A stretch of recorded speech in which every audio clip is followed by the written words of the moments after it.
Good morning, YouTube.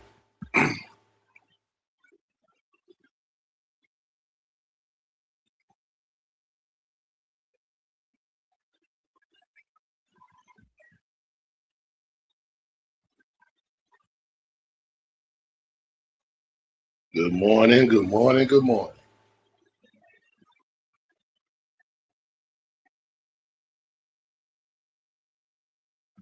Good morning. Got a great live for you guys today. I got the update of the Nolan Wells case. Gonna go over that a little bit. Come on in.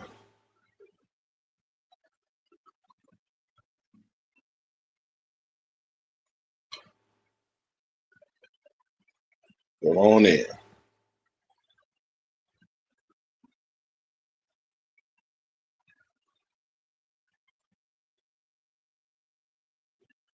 Good morning, good morning, good morning.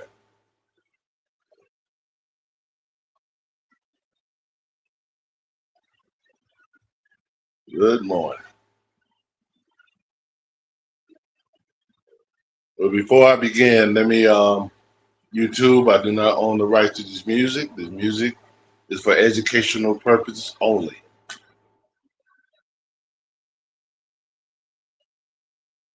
We all agree tonight, all of the speakers have agreed that America has a very serious problem. Not only does America have a very serious problem, but our people have a very serious problem. America's problem is self-destruction.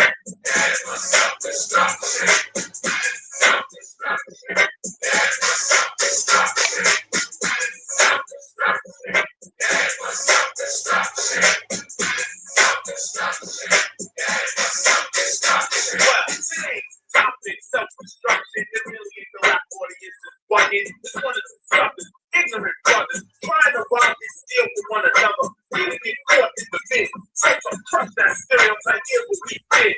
We got ourselves together so that you can unite and fight for what's right. Negative cause, the way we live is positive. We don't care a relative. How about what it stops with the brain? Headline, front page, the rap, the name. MC's in my head, state the bottom line. The black on black crime is quick for all time. Right, when it's not that fight. Try, but you die. Don't check, like that when you left. Very last breath. Was I set for watch you step? Back in the city, the brothers and sisters want that. How could you get bang? I never ran from you, but and I shouldn't have to run from a black man. Cause that is self-destruction. That is self-destruction. Self-destruction. That is self-destruction. Self-destruction. That is self-destruction. Self-destruction. Those things, watch those. Funky fresh dress to impress, ready to party. Money in your pocket, dying with your body. To get inside, you pay the whole $10. Not shake with a razor blade, take to your collar. Leave the nuts in the crack and nozzle. MC lights on the microphone, one right here, pushing, snatching and taxing. I can't understand why brothers don't be maxing. There's only one disco, that's close one more. You ain't going to talk. So what you got it done for? Do you rob a rich and give to the floor? Yo, daddy. Who is a little bit straight from the Bible? Why daddy? Yo, who's crime? End up in jail, they gotta go. Crime and get paid today, and tomorrow you're behind bars in the first way. From your family, cause you're locked away. Now tell, do you really think crime is brother had a sucker? You talking all that chat. It's time to stand together in a unity. Cause if not, we know we're soon to be self-destroyed. Unemployed. See rat race will be lost without a trace. All of them what to do is stop the violence and fix the science. Down the road that we call eternity. Where knowledge is formed and you learn to be self-sufficient. Independent. To keep the heat is what rap intended. But science wants to invade. So do not walk this path that they laid. Self-destruction. Self-destruction. Self-destruction.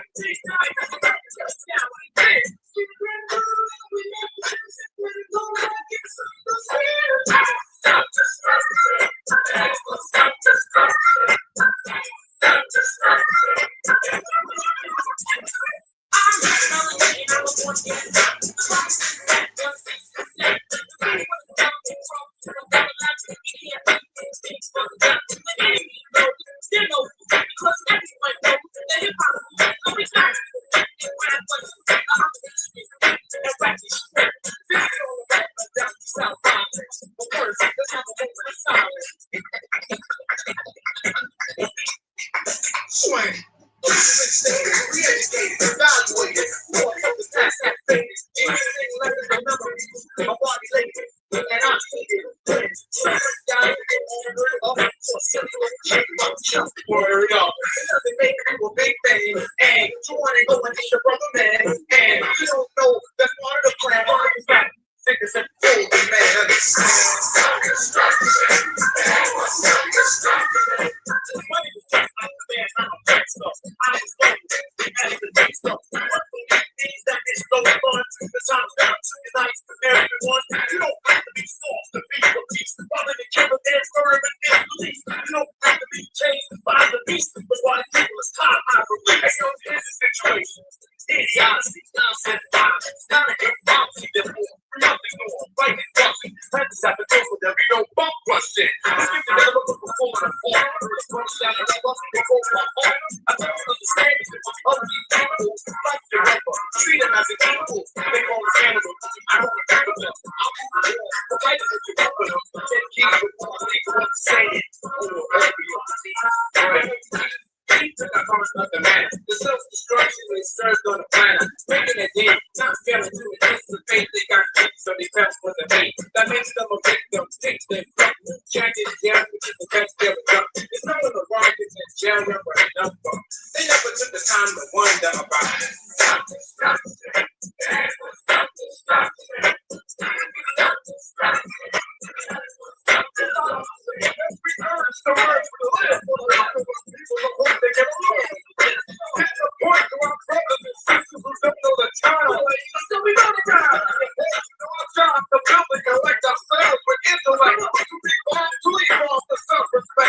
We got to keep ourselves in check.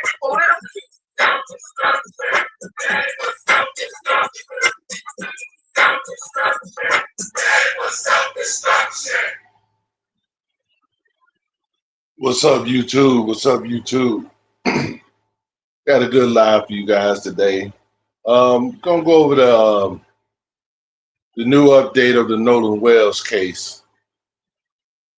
I was, looking around, checking the updates, see if they had any updates. We all know that they waiting on the autopsy report and all that stuff, and there's a whole lot of narratives that's going out about this case. But I was checking out someone podcast, and they was talking about the update of the Nolan Wells case. And she's very credible. I followed her through the Diddy trial, and all that. So she's very credible. She's a great investigator, and she's very reliable. But there's like I say, I'm gonna go over this video. It's from Tisa Tales. Subscribe to her. She's very good. She's very good. And she's going to explain to you the new what's going on, the update, and all that. So I'm going to listen to her as she explained an update of the Nolan Wells case. So let's listen. This is Tisa Tales. You subscribe to her. Here it is. Here it goes. Hey, what's up, guys? Listen, there is a disturbing update going on in the Nolan Wells case. However, it looks like Big Trump is earning his money, or he might be doing it pro bono, because he just got the biggest turnaround and checkmate in the whole Nolan Wells case. Baby, you love to see it. All right, let's get into this. So what are the updates, okay? So, a couple things are going on. Okay, so let me break this down, because the checkmate that Big Trump did and stopped the FBI and the governor and everybody else that's been trying to run a narrative in their tracks automatically is a good one. And no, I'm not talking about the phone, and I'm not talking about anything else. I'm talking about the way the FBI, remember my last video in the live? I said that the FBI really thinks they are the freedom fighters. The FBI are staffed by people that share the sentiment of that state. So an FBI from Mississippi really don't mean that much. However, they tried to come in. The governor tried to come in. I believe they tried to come in to assist with the cover up. I'll explain that in a minute. And Ben Crump came in and said, no, we did in that narrative right now. And they are fuming right now because they don't know which way to go. Okay, let's get into this. The FBI stepped in, right? And they stepped in with the quickness. Now, I know what you're saying. This is a great thing. The FBI stepped in to solve Nolan Wells' case. No, they didn't. Even though we do not still have an autopsy from the state for a simple drowning, even though we're waiting for a toxicology report, which, by the way, you know that kid that got the judges, the stepmom that came in and said, let me tell y'all facts, not fiction, and basically, in my mind, created a bar violation, or at least something that should be reported to the ethics board, because judges are supposed to remain impartial at all times. Sitting judges, practicing judges about that stuff. Well, her husband, that kid's father, is also the head of the toxicology department in one of the biggest hospitals in Mississippi. All right, so keep that in the back of your head. Now, the autopsy hasn't come out. It's supposed to be a simple drowning. Autopsy hasn't come out. They're waiting for a toxicology report. What are you going to say? He was what? Drunk? High and wacky weed? Like, what's the toxicology report supposed to show? Unless you guys are trying to paint the narrative that he was walking around like Mr. Burns when he got like radiated. Remember when the radiation plant, the Simpsons broke up and Mr. Burns was walking around looking crazy? Unless that's the narrative they're trying to go, and y'all left a man that was clearly intoxicated or whatever on an island to drown. This is the narrative they're going with.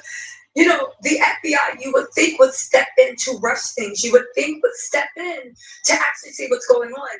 No, the FBI has officially stepped in to throw a cloak of protection over everybody that's involved.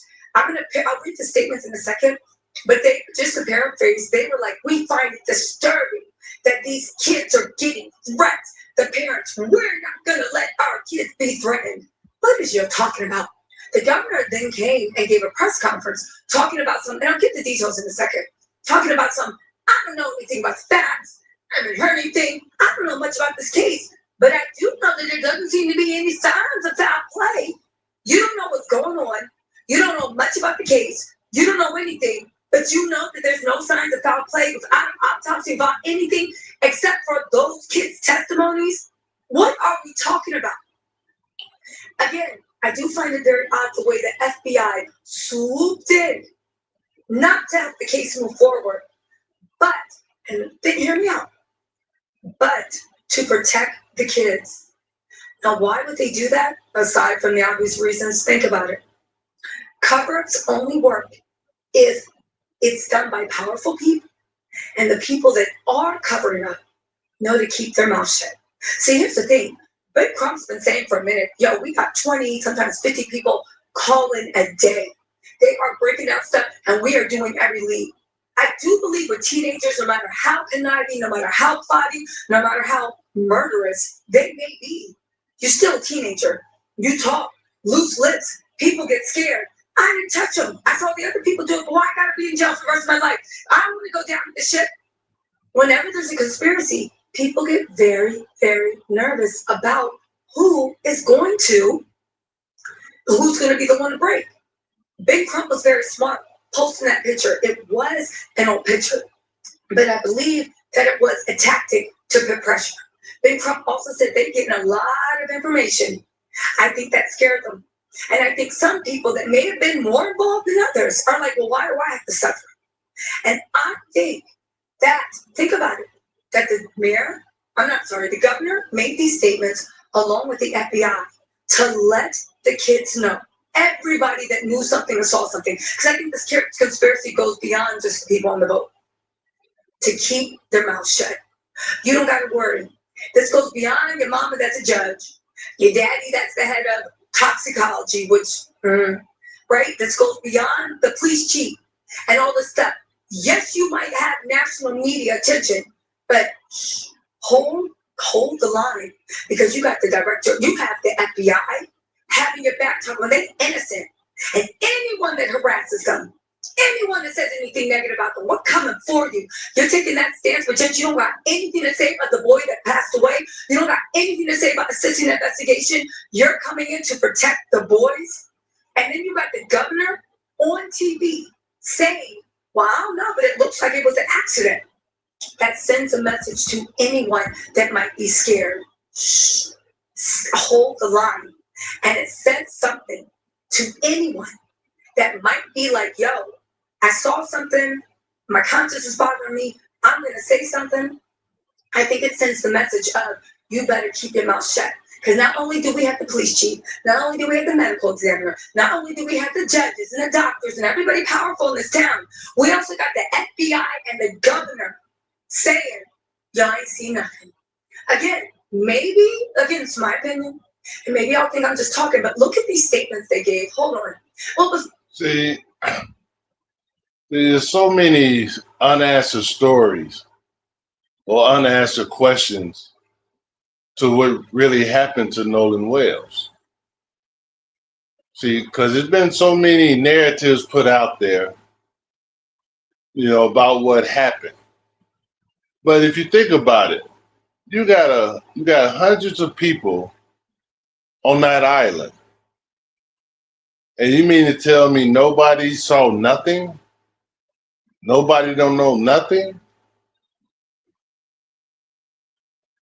And from the stories of just along the southern states like Mississippi, places like that, it's very disturbing for something mysterious like that to happen. You had, I think they were saying like 3 young brothers, including Nolan, out there on the island with the midst of nothing but white people. So it's kind of disturbing. It's kind of disturbing. Like I say, it leaves a whole lot of unanswered questions. Before I read these statements, let me tell you how big Trump did to check me. See, they were going to try to change the narrative. There's no urgency in figuring out what happened to Nolan. Don't you see a black boy washed up? They couldn't identify him, had to use dental records. What's the big deal? He said he wanted to stay on an island with no phone, no keys, no car keys, no nothing. Now that's the chipped out thing about it. Think about it, people. If you're going to stay behind, or whatever, you're going to ask for your phone and your keys. You're not just going to leave your phone and keys. Even an adult wouldn't do that. An adult would at least get their keys and their phone, or at least their phone.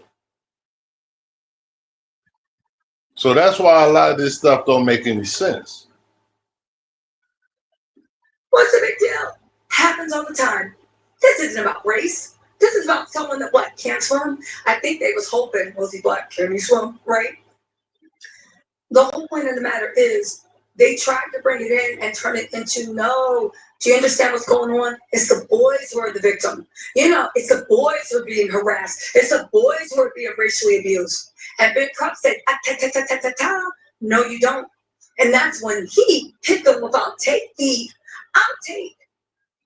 harassment, the bullying, the hate mail, and I'll raise you from these boys that at the very least should have done more to care about where Nolan was, and I'll raise you to a grieving mother who is getting no sympathy in a nationally recognized case that has captured the nation's attention. Again, Nolan Wells' mom, his family have been harassed, inundated by racist hate mail. And that's not what being told. All we hearing is that the boys is getting racial email or mail threatening them. But we're not hearing that people are harassing the mother and the father. We're not hearing that. So you see how they trying to change the narrative? You know, they try to make the young men a victim. They trying to make them the victim, where they still alive. Nolan is unalive. So how can the boys be the victim? Like the parents say, all we want is answers. We want to know what happened to our son. You know, they didn't come out saying, well, racist people did it. They just saying things don't add up. Because Nolan was a great swimmer. Nolan was an athlete. You know, so it don't make sense. So all they want is answers. That's all. They're not throwing race in it. See, a lot of these people was just intimidated because first Ben Crump came in and took over the case, then Al Sharpton. So people are saying, oh, they race baiting.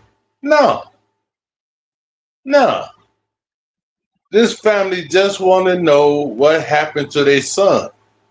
And they don't feel confident in the state of Mississippi solving the case because they was already forming a narrative that it was an accidental drowning. So the question is, why hasn't the autopsy came out yet? You know, they got a toxicology report coming out that haven't came out yet. But you got all these other narratives that's going on. And like I say, all the parents want is answers.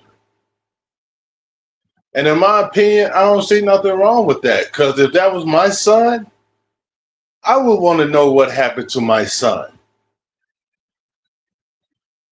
The most vile, disgusting things because they were putting pressure on her. Even before Big Trump, that's why they hired Big Trump. People think like, oh, civil rights is also to protect the family. Because, you know those Klan members love staying hooded. They love staying in secret. And they were writing them letters, making them fear for their safety, hoping they would flee the town and just live with this investigation like they found for the rest of their life. They were smart enough to get Big Trump on the team. And then Trump was smart enough to strategically share at the perfect moment. And I mean the perfect moment. That, yeah, y'all think it's so sad that those boys are being harassed? If it's even happening. Y'all think y'all investigating FBI? I have other stuff I need you to investigate. I need you to investigate what's going on with Nolan's mother, what's going on with Nolan's family. I want you to tell me that these boys receiving mail is worse than the victim of a dead boy that y'all also y'all care about receiving hate mail, racist mail, vile mail. Y'all want to have an investigation? Let's have an investigation. Let's do it right now, pronto. And in that checkmate, they took away the narrative that I believe the mayor, the police chief, the governor, and the FBI were going to use to close this case quickly. And on top of that, silence anything and anyone and protect those boys so their lives never turn them into victims. Probably start GoFundMe. What's up, Dimple D? So their lives are never affected by what happened on that boat, on that island, in their backyard. I don't know. Whatever it is. Again, very disturbing that the governor and the FBI got involved to back up with the police chief, with the mayor, and what the judge and the medical examiner all say with no proof. With no proof. With no proof. All on vibes. Just vibes. Well, it looks like we think. Shut up. Shut up. We see Mississippi burning and every other thing that we know about Mississippi. We don't want to hear it. Again, people can criticize Bill Crump. That's why he's one of the illest and realest to do it. Because he knows the way these type of things work. And he knows their playbook better than they do. And he And that's what they hate. See, Ben Crump been through all this. He know the tricks. You know how sometimes people can throw in narratives, or how law enforcement can throw in narratives, especially when it comes to a black person. He probably seen it all. See, and in my opinion, that's why I think they hate to see Ben Crump take over the case. And that's why the family trusts in Ben Crump, because they know that he will get the answers that they want.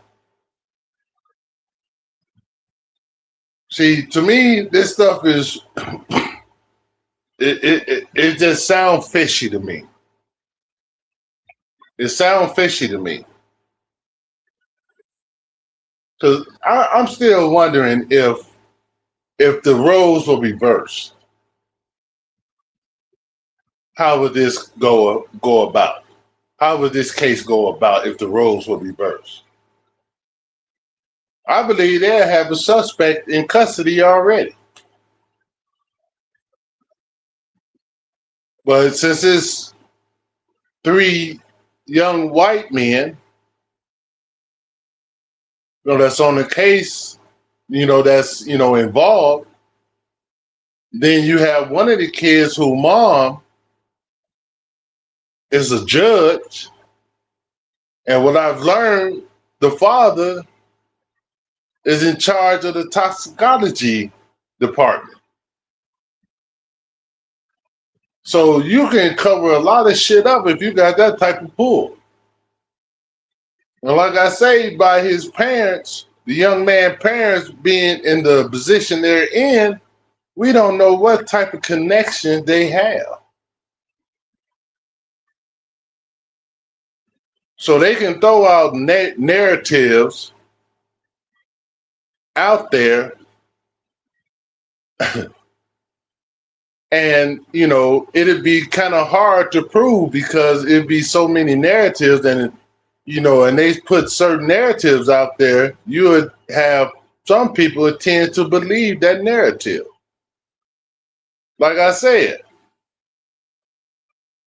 they were saying that the young man was getting threats and all that shit, but we haven't heard that the parents was getting threats, maybe from the people in that same community that they live in.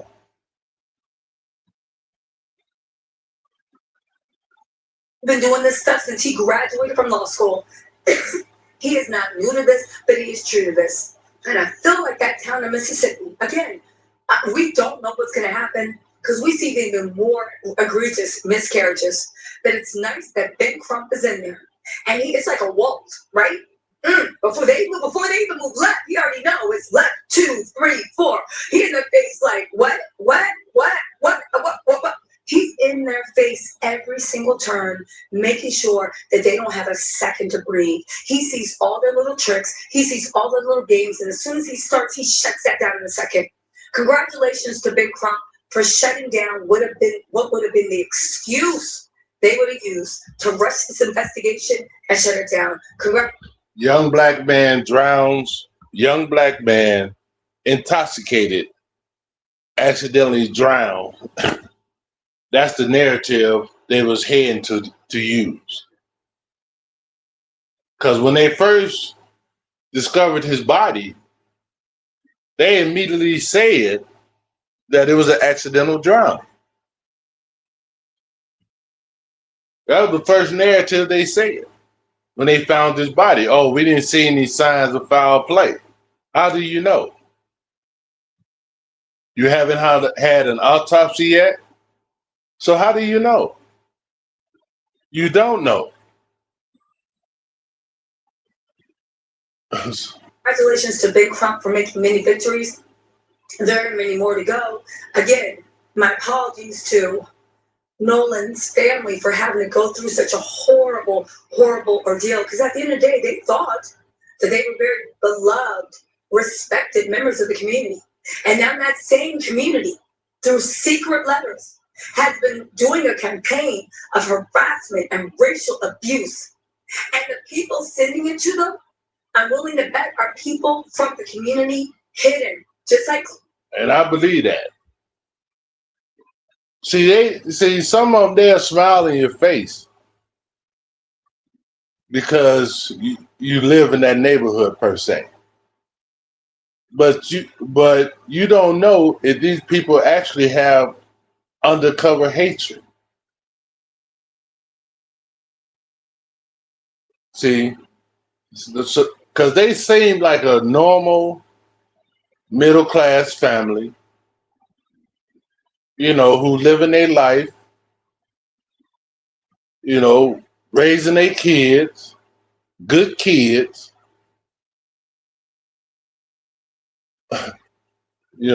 So it's a trip. It's mind boggling to me. Klansmen's under thing hidden.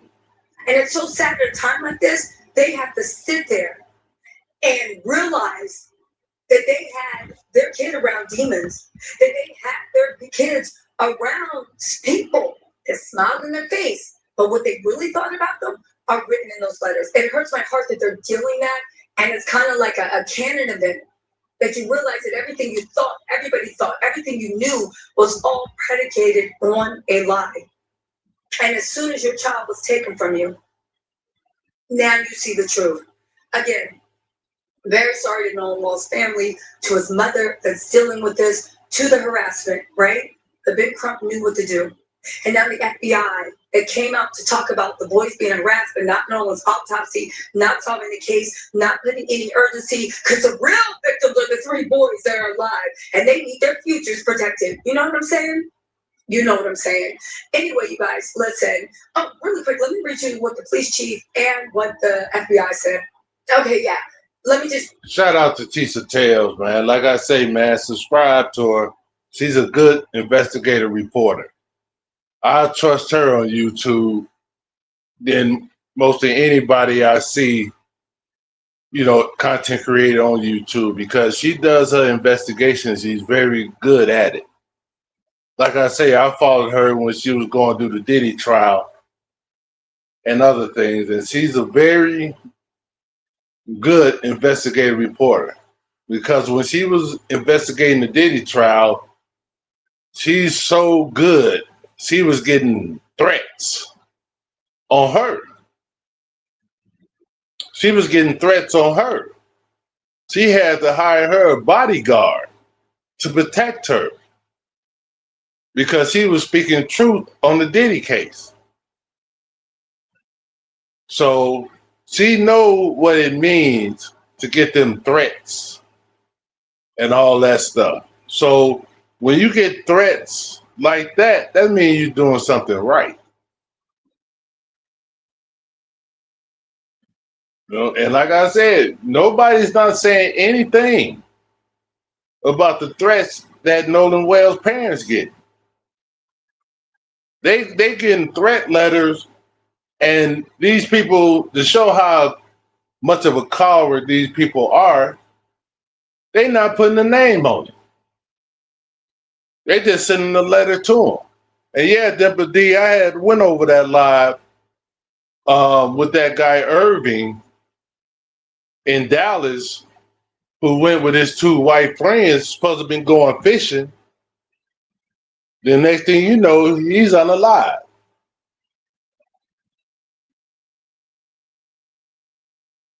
And that happened in April of this year. And it took them 3 months to bring them into custody because of the pressure that the parents was putting on the law enforcement.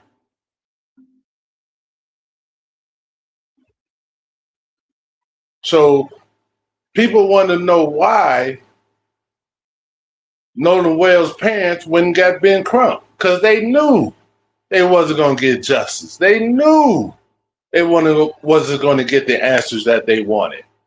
They knew it. They knew it. Let's continue. read that statement the FBI gave. They said the FBI said I'm sorry. The people said we're all young adults and we're still learning this whole adult slash life thing. Leave it to a young white male, no matter how old they are, to act like I got Google, and I don't care what y'all say. Every time they get in trouble, all of a sudden I'm still trying to figure out life. Okay. They declined to appear on Good Morning America.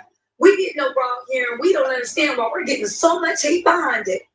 And other community members involved, like Ashley Cole, the local judge and a stepmom, whose son has a who was with Nolan on the holidays, said they deleted their social media pages for the same reason. Okay, first of all, you ain't delete ish. It went on private, or you put it in archives. Second of all, one of their friends lost their life. There is a reason to delete your social media if you actually care. This is 100% the actual reason. They said that, blah, blah, blah, blah. Anyway, and the mayor said, one second, y'all. So with that, the FBI was like, well, we are working, but now that we have these threats received interstate, we got to step in and do something. All right, well, that's why Ben Crump gave y'all some homework to do with the actual mom. And let's also not forget the governor, Tate Reeves. He said,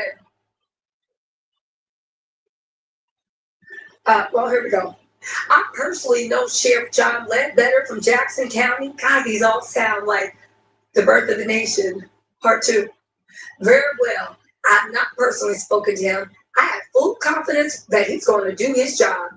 Reeves said he did not know all the details of the case, but believes officials thoroughly examine all evidence.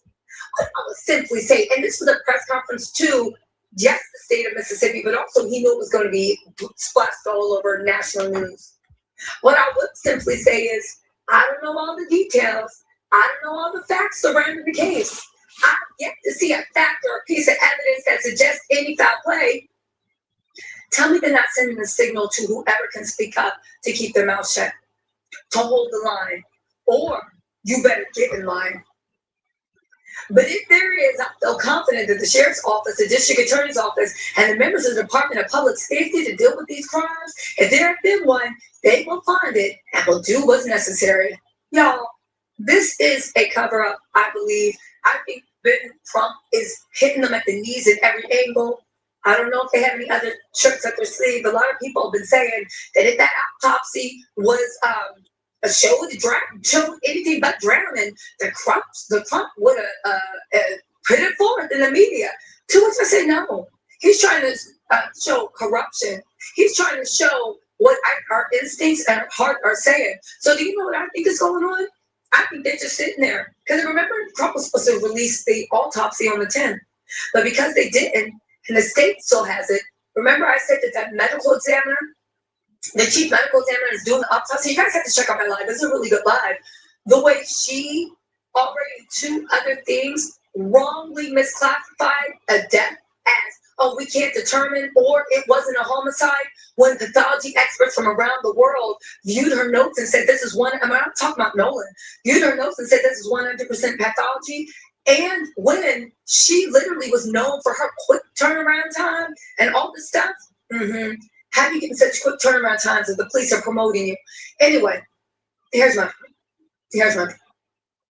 I believe that Ben Crump is sitting there. I believe he's sitting there pretty, and I think he's like, okay, so when are we gonna get the results? Because I think they're waiting for Ben Trump's autopsy so they can craft the rest of the story. I believe they have their story 78% done. That they're like, okay, we 78% there. It's gonna be open and shut. But I believe they need to see what Ben Crump's autopsy findings are so they can get that final piece to close the case. And Ben Crump is like, nah, we'll wait for your autopsy results because they gotta come back. They gotta come back. They gotta come back. And because just a couple of weeks ago, y'all was bragging about the lightning speed that they came in, they have to come back. So congratulations. Listen, it's a small victory, but small victories eventually win battles that win wars. And congratulations to Ben Crump and, of course, Nolan Wells' family for having the faith and fortitude and trust to put their faith in the Black community, in Black lawyers, in people that see the game. And no matter how much that community made them feel like they were loved, respected, they still said no. Because whatever's going on is deeper than all this, and we need to find out what's going on with our son. Y'all listen. Let me know what you think in the comments. And see, that's what I see. That's crazy, man. But Ben Crump is playing it smart. He's playing it real smart. He's not going to come out with his autopsy report yet because he know they can bring up some bullshit, you know, to contradict his findings. So he's just waiting to see what they talking about. But I'm trying to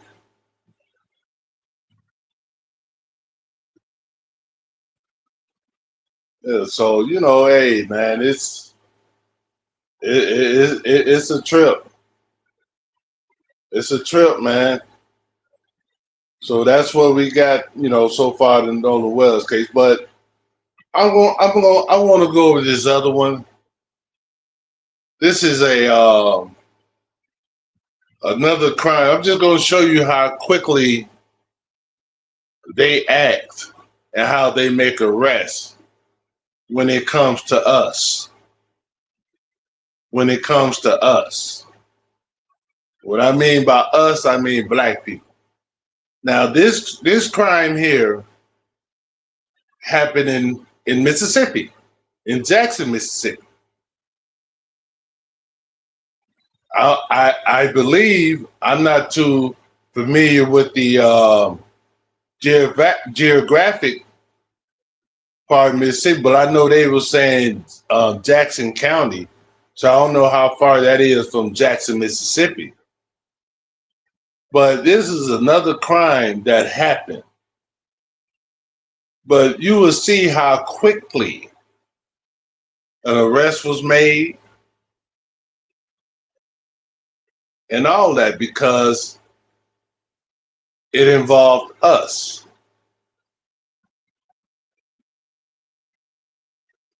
Let's listen for a minute. The victims are identified as 25-year-old Kiana Weathersby, her 2-year-old son, Kamari Gibbons, and 30-year-old Erica Weathersby, Kiana's sister and the child's aunt.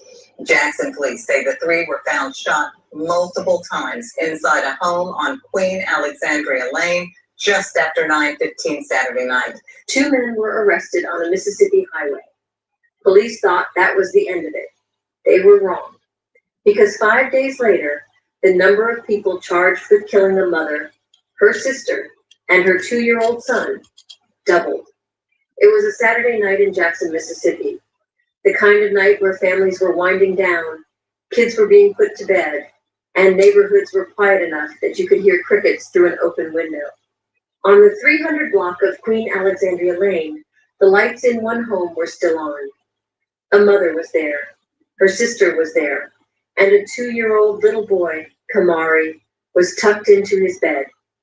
By 9:15 that evening, all 3 of them were dead, shot multiple times inside their own home.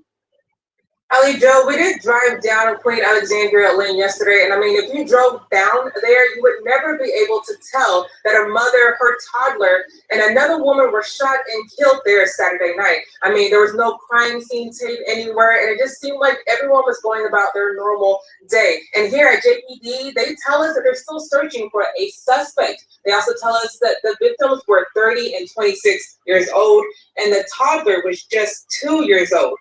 A red Mitsubishi missing from the victim's home was found yesterday at Manhattan Park, but police say it was empty. Whoever did this is an absolute coward.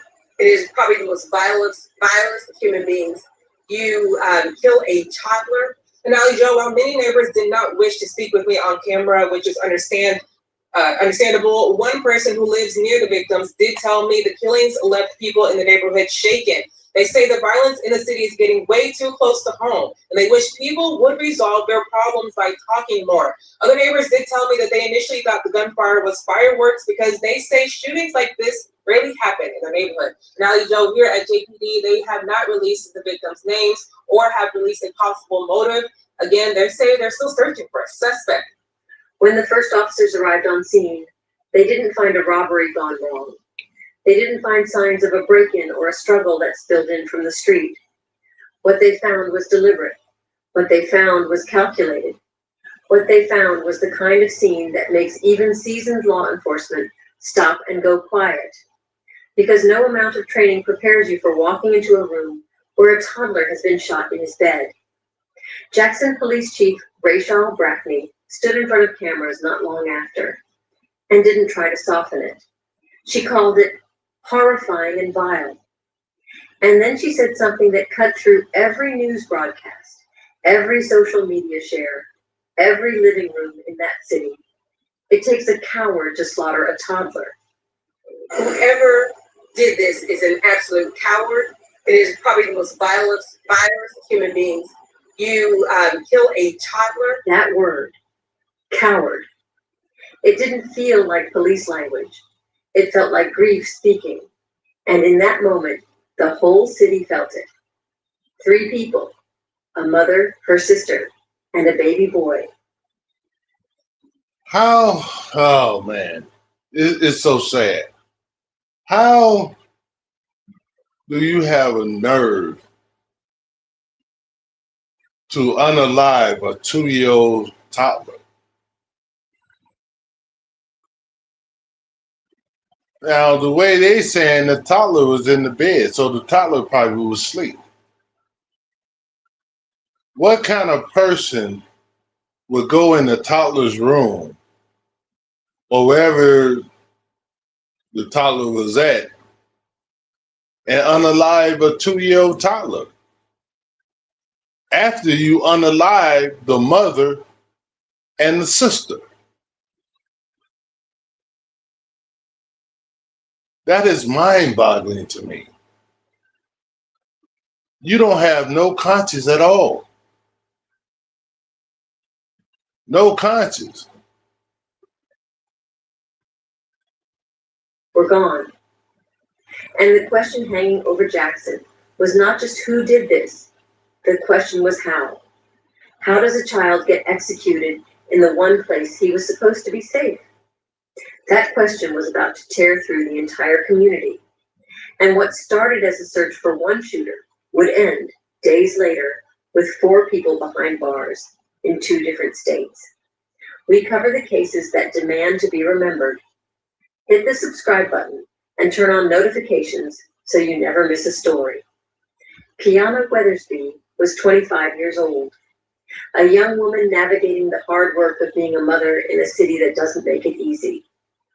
Jackson, Mississippi has long carried the weight of poverty, underfunded schools, crumbling infrastructure, and a violent crime rate that regularly places it among the most dangerous cities in the United States.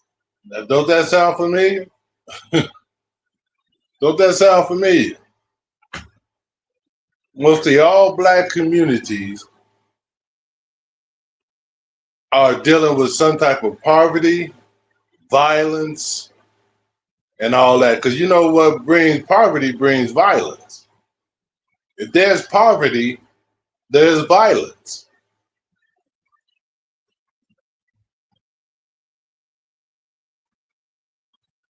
You know, so this is just not happening in certain cities or big cities in America. It almost seemed like it was scripted. Almost seemed like it's intentional. But like I say, people know poverty brings violence. No matter where you at. No matter what city you in. No matter what state you in. If there's poverty, there's violence. Automatically. For a young woman raising a toddler in that environment, every single day is a quiet act of resilience. Kayana was doing that work. She was present. She was there for Kamari. Kamari Gibbons was her son, 2 years old. At that age, a child's entire world is whoever is in the room with them, their mother's voice, a familiar smell, the feeling of being held. Kamari's world was Kayana. And on the night she needed another pair of hands or another heart in the room, her sister was there. Erica Weathersby was 30 years old, 5 years older than Kayana, probably the one she leaned on. The older sister who had seen a little more, done a little more, been through a little more. The one you call when things get hard. Erica was there that night on Queen Alexandria Lane, not because anything was wrong, but because that is what sisters do. They show up. This was a family, a tight, specific living unit, a mother, her sister, and a child, sharing space the way families do, probably with the television on somewhere, and the remains of dinner still in the kitchen, and a toddler who had already been bathed and kissed goodnight. That image matters, because what happened to them was not an accident of geography or timing. Investigators would make that clear almost immediately. So on June 27, 2026, officers with the Jackson Police Department responded to a resident in the 300 block of Queen Alexandria Drive following reports of an aggravated assault. When we arrived, the officers located 3 deceased victims inside the house. The victims have been identified as Kiana Weathersby, her 2-year-old son, Kamari Gibbons, and Kiana's sister, Erica Weathersby. Now, this was just done a week before the Nolan Wells. This happened just a week before Nolan Wells. Because remember that photo that Ben Crump, posted of Nolan Wells, they say that was taken on the 27th of June, a week before the 4th of July.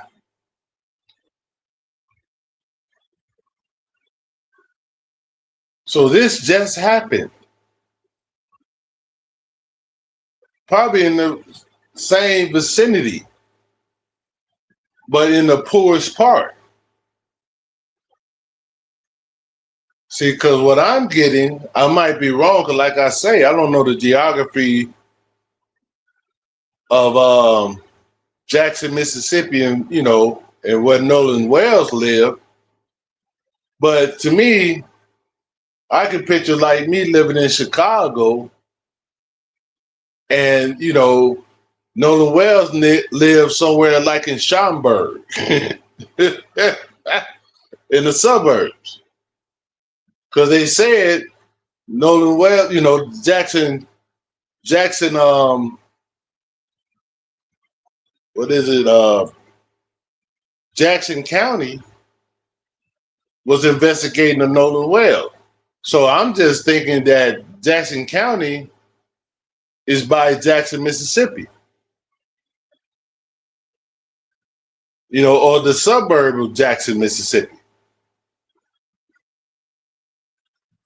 So this didn't happen. This happened, like I said, a week before the Nolan Wells incident.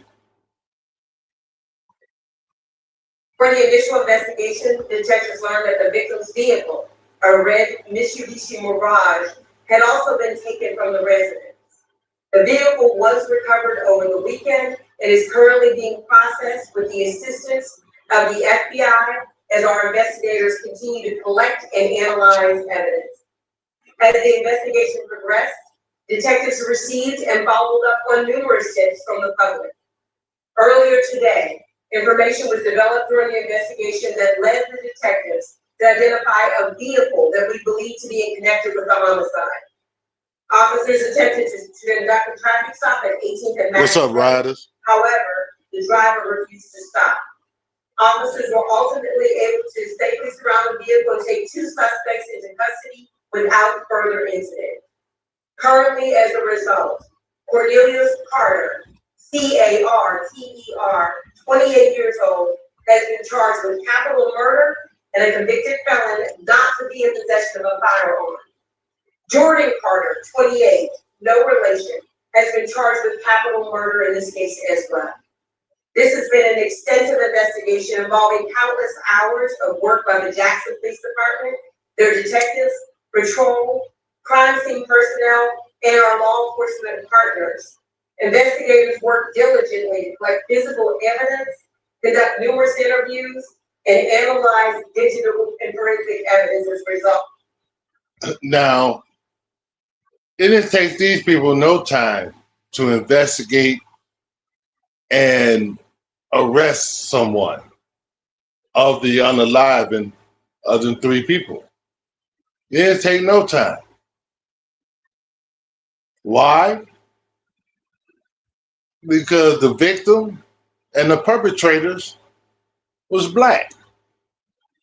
So there's no room for cover up. But you have the Nolan Wells case where three young white men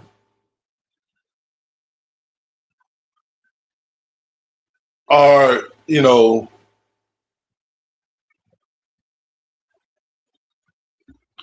are involved,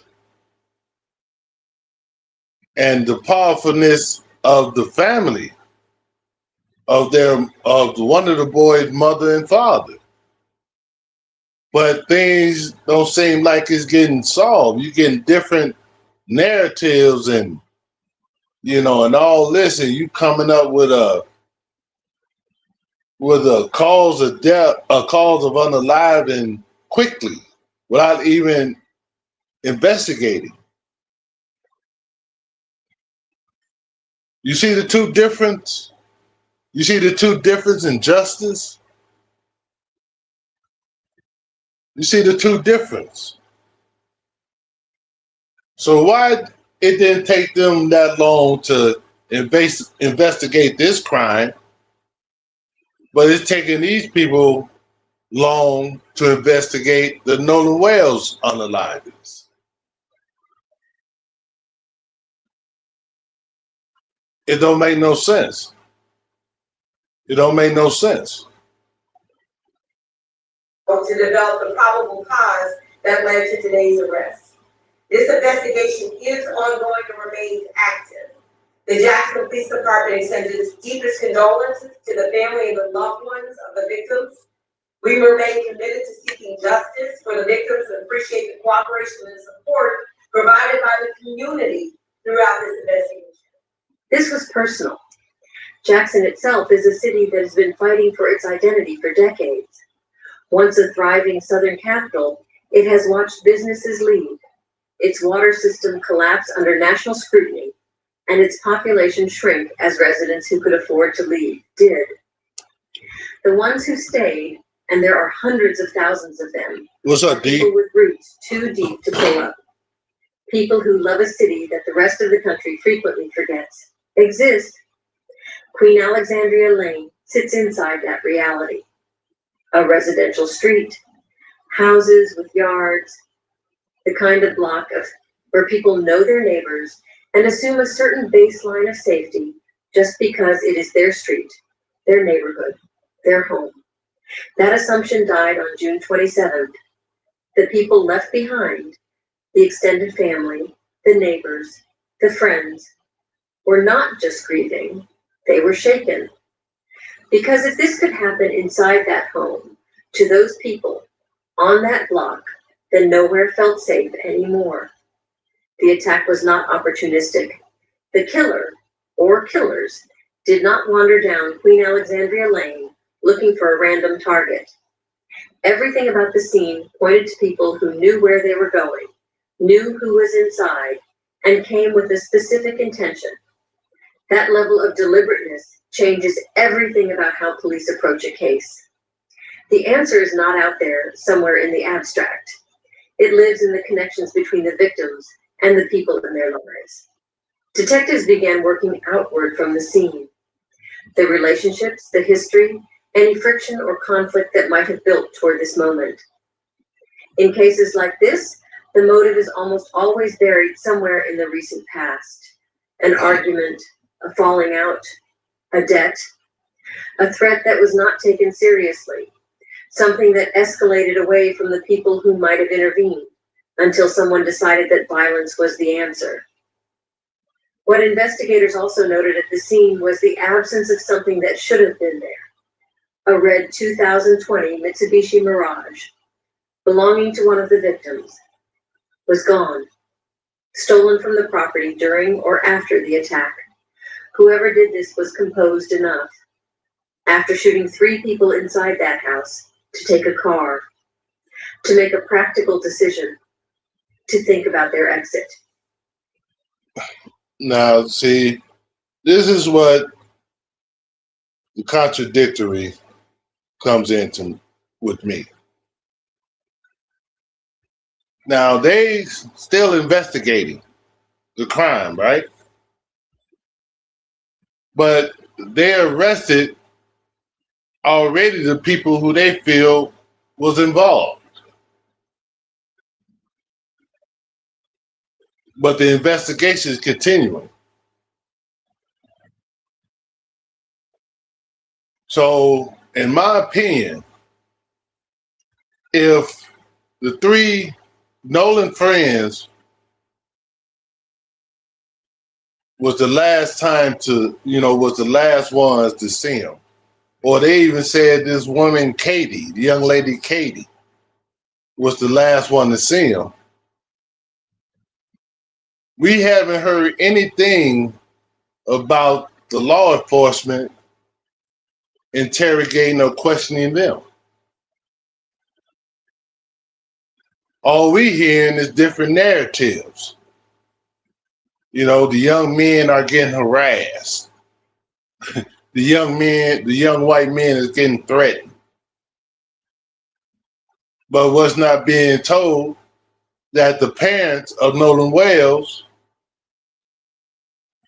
are getting harassed, email and mail sent to their house with no name on it.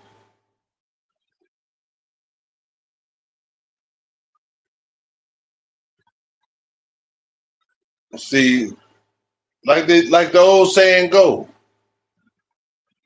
there is justice, but there's no justice for us. That's it, man. That's a true statement. Anything involving us, we don't get justice. You know, but if it's black on black,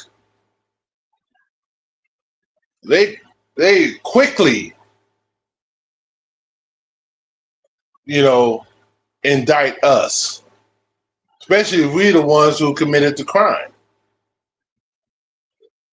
But in this Nolan Wells case, even though the suspicion is on Nolan Wells' friends, they're not even thinking about bringing them in for questioning, or we haven't heard that they brought them in for questioning.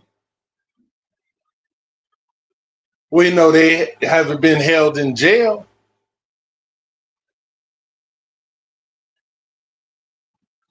So it's crazy, man. And this is in the same state. The same state. And like I said, they have with the Jackson County Police Department and all that stuff investigating in it. To me, I don't think that that's not too far from Jackson, Mississippi. If I'm wrong, if you're from Mississippi, and if I'm wrong, correct me. But I don't think it's too far away. That is not the behavior of someone who lost control. That is someone who came in with a plan and left with one too. The car was found the next day, June 28th, abandoned and unoccupied at Manhattan Park in North Jackson. Empty. Just a vehicle sitting in a public park left there as though it had served its purpose and was no longer needed. And the people who left it there were still out there. For 24 hours, the streets of Jackson held people who had walked into a home, shot a mother, shot her sister, shot a 2-year-old child, driven away in a stolen car, and gone back to their routines. A third person is now behind bars. See, that's what it's just crazy to me, man. It's just crazy to me. In one case, you can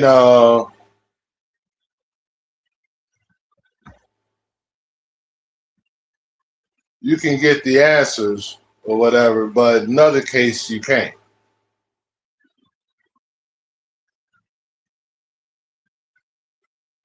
Um, I'm gonna go over this other case that even Dimple D mentioned. It's the case of Daniel Irving. This is a young black teen who also was with two white friends. Supposed to have been going fishing, but he come back unalive.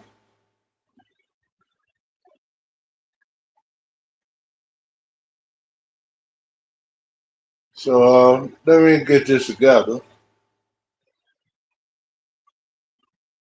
and just show you the contradiction, man, and how they handle cases depending on your skin color, which is a shame.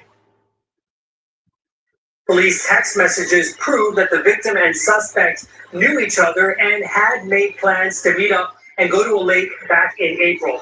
Now, the victim, Daniel Irving, never came home. His mom reported him missing. It wasn't until nearly 3 months after his body was recovered that police had made an arrest in connection to the case. 19-year-old Lucas Roper is accused of tampering with evidence in connection to the drowning death of 18-year-old Daniel Irving in Lake Ray Hubbard back in April. Irving's body was discovered on April 17th, 4 days after he is believed to have drowned. Irving had reportedly gone to the lake with Roper and a juvenile suspect to swim and go fishing. Days after his body was recovered, Irving's family held this news conference demanding answers. What do we want? Justice for Daniel Irving. When do we want it? Now. Irving's family said then that they wanted a full and transparent investigation. On July 9th, Roper was arrested by Dallas police on one count of tampering with physical evidence. According to an arrest warrant affidavit, Roper was interviewed by detectives after Irving's body was found. Roper told police after the three of them had jumped into the lake from the railroad track bridge, Irving drowned and Roper panicked. Instead of calling 911, the affidavit states Roper told investigators he deleted all communication with Daniel Irving from his cell phone, adding that Roper confirmed he was aware that there would be an investigation into Daniel Irving's death and he did not want to get into trouble, and states Roper threw Daniel Irving's clothes in the tree line as they fled the location. The juvenile suspect also told investigators he admitted he threw Daniel Irving's cell phone from the vehicle after suspect Roper told him to. We, the family, are deeply inclined these individuals intended on no one looking for Daniel. Fighting for Daniel, advocating for Daniel. Irving's siblings said his young life was full of promise. He had just begun his recruitment to the U.S. Army. He was trained with discipline. He carried himself with a purpose. He believed in building a life of service. This has been tough on our family. Daniel was our protector. And I have nothing but good things to say about him. He was a good kid. He just didn't deserve that.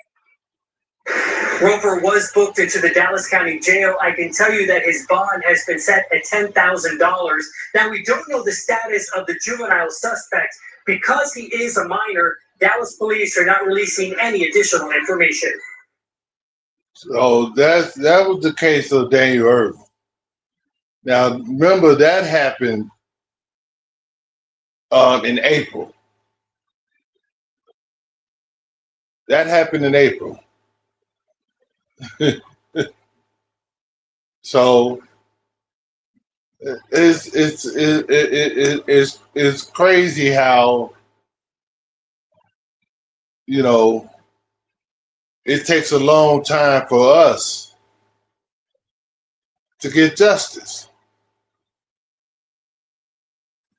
To get justice, especially when it's someone when it comes to black people.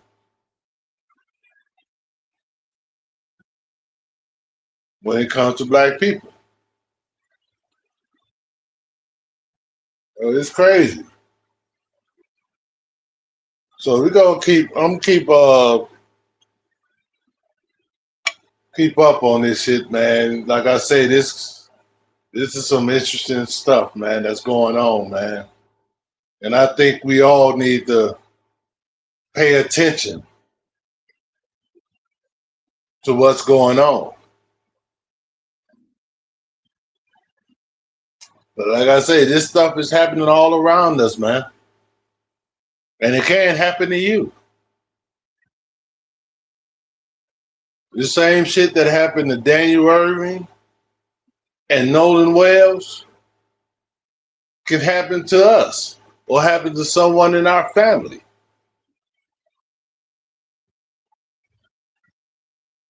Because you can believe that Nolan Wells' parents are aware of the injustice that black people get. That's why they didn't trust the law enforcement in Mississippi. Because they knew, especially when it involved white teens and the amount of power the white teens' parents have within the state of Mississippi. So they knew it's possible for there to be a cover up.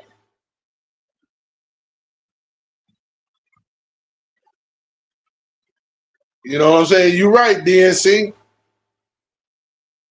They trying to make Nolan Wells' parents, not his parents, but the young boys, a victim.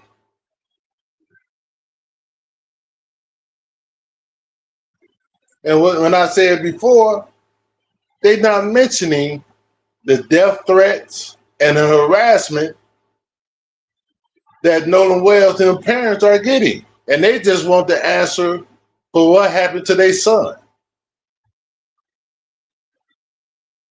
And like I said, if the shoe was on the other foot,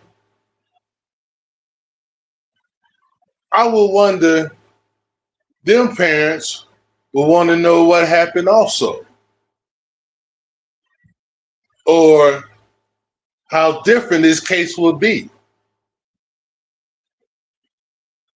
But I bet you 9 times out of 10, if the roles were reversed, and there was 3 black young men, them 3 black young men would be in custody, getting questioned.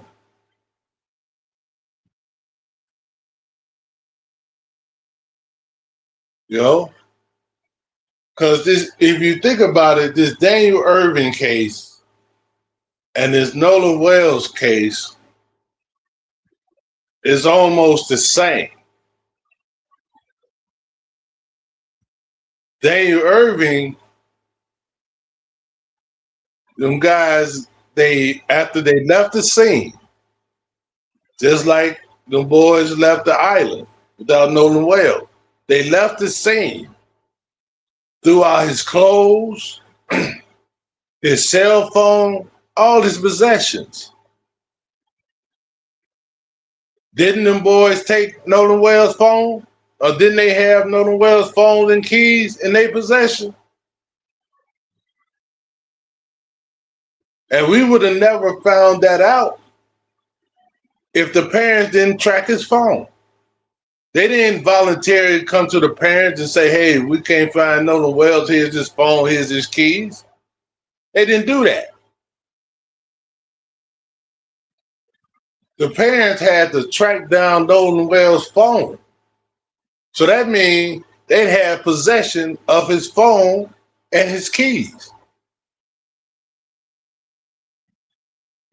So if I was a detective, I'd bring them in and question them. Why do you have Nolan Wells and Nolan Wells' keys?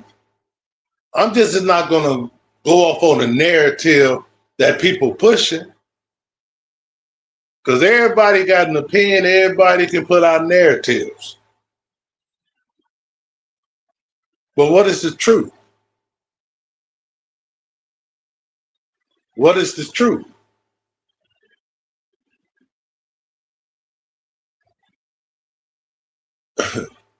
See, that Nolan Wells and that Daniel Irvin, to me, is very similar. Circumstances might be different, but everything else is similar.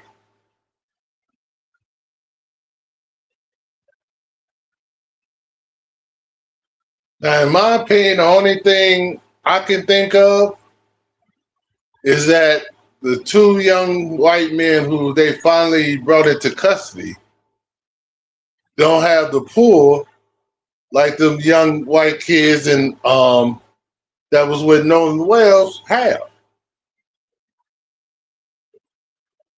And they still didn't charge them for unaliving Daniel Irvin.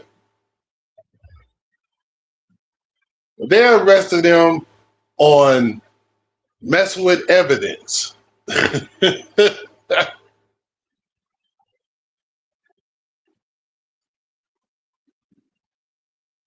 So if they did that to them young guys,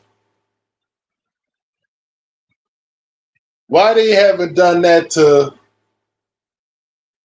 so-called Nolan Wells friends? Because when the parents got the phone, all of Nolan Wells' Snapchat and all that shit was erased. Isn't that tampering with evidence?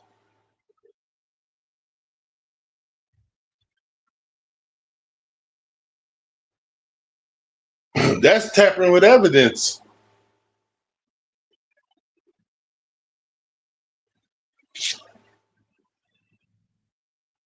So, hey man, it's crazy. That's why I say people want to be so focused on bull jive all the time. Shit, we better look at and see what's happening around us.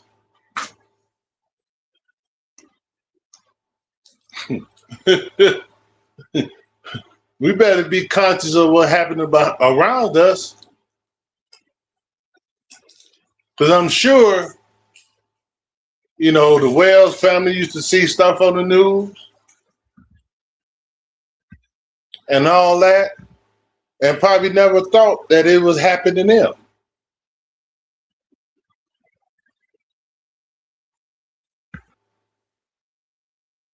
Just like some of us think things that happening around the world or whatever won't happen to us,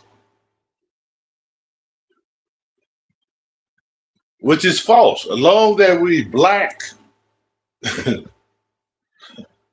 we better stay conscious of what's happening in this real world.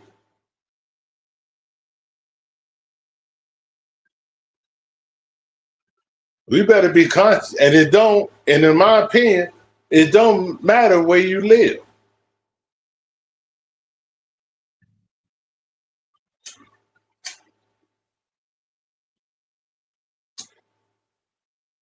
It don't matter.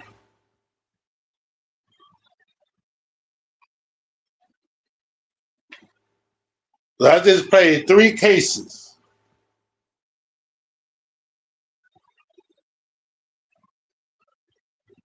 Talked about the case of Nolan Wells.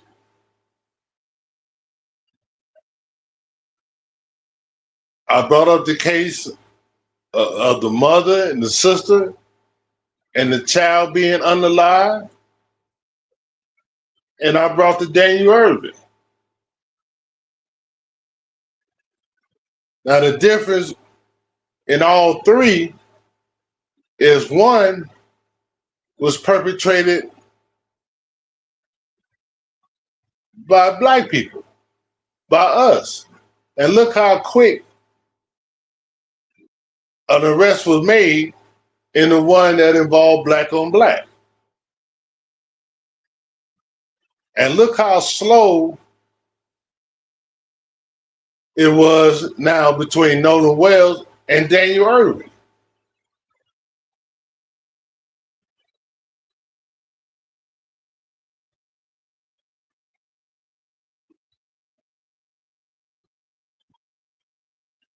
It's crazy. It's crazy. But like I say, man, I'm gonna stay on top of this, man. You know, see what's happening, see what's going on.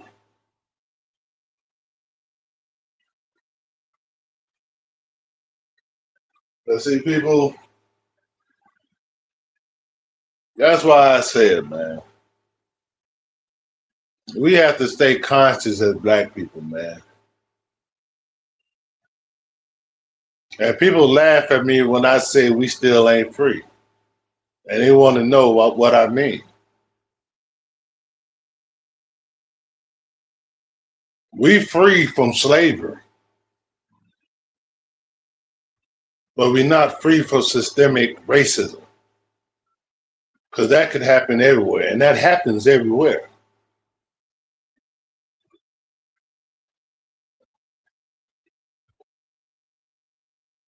Even taking jobs from black men, like factory jobs and steel mills, taking away the means of black families to thrive.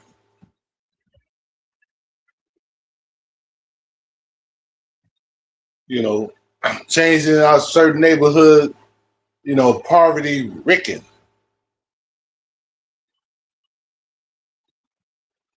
All that's systemic racism because they know poverty brings violence. And who are we going to be violent against? Our own.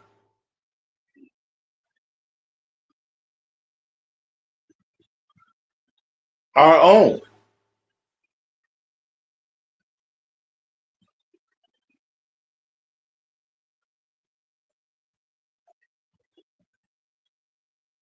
And that's just facts. That's just facts. Because you go to any major city or anywhere in the United States, you find the same problem. You find the same problem.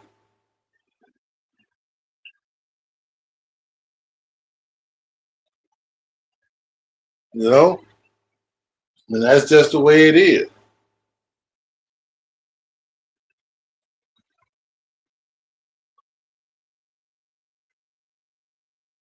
Uh, but I want to just bring you guys the update.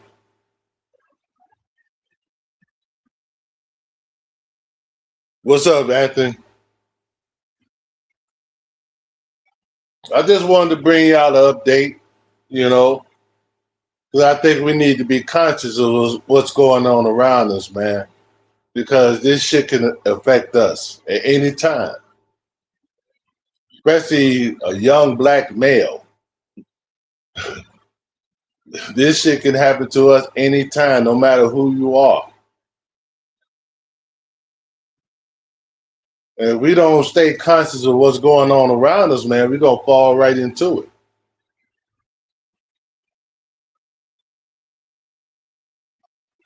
We're going to fall right into it. Then the question we're going to ask, why? We're going to ask why.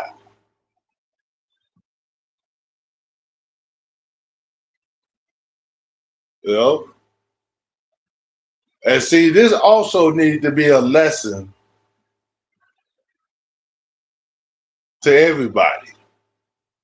Cause you find people, man, when I make it, I'm leaving out the hood. I'm doing this and I'm doing that. I want to go live where the white folks live. They don't want you out there.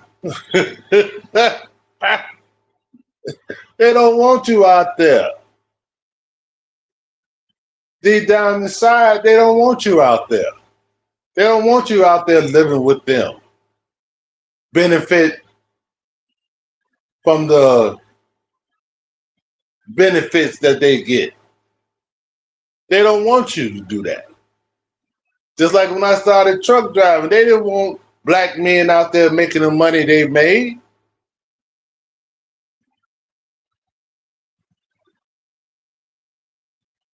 When I started truck driving, they didn't want us out there making the money they made.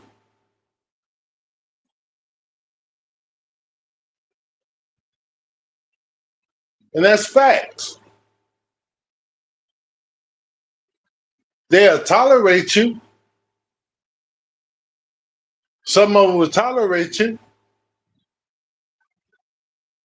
because you in that community. But deep down inside, some of them don't want you out there. So I say, why would I want to be somewhere where nobody don't want me there? And I'm talking real life.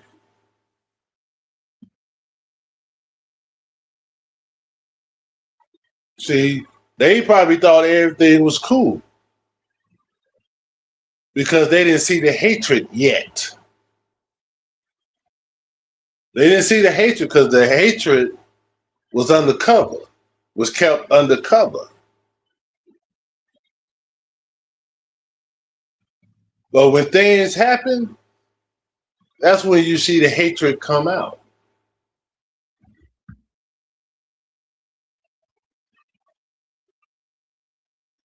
This family's just trying to find out what really happened to their son. But they get hate mail because they just want to find answers.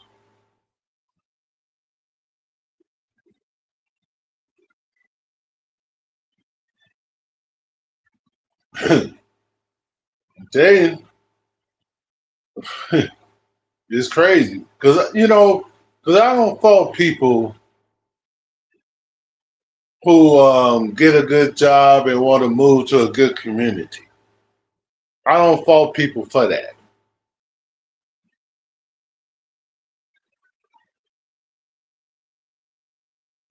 You know, because they trying to get away from the crime and all that. I don't fault people for that. But don't be blind in the sense where if I go around white people, me and my family will be safe. And I'm not saying all white people are bad. You have some spoiled apples in there.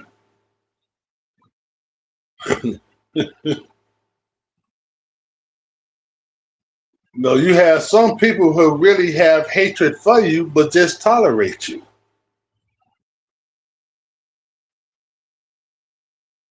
They just tolerate you at that time. But when something happens, you see the hatred.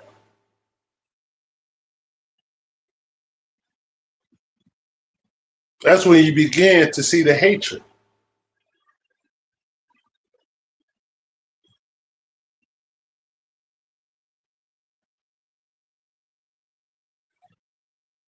And that's just life, man. That's real life. That's real life.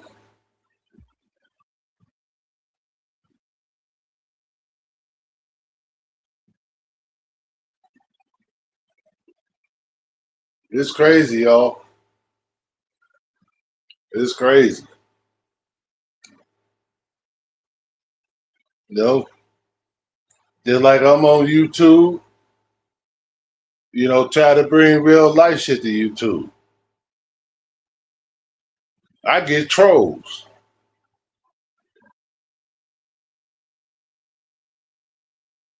You know, I get called that my channel is dead.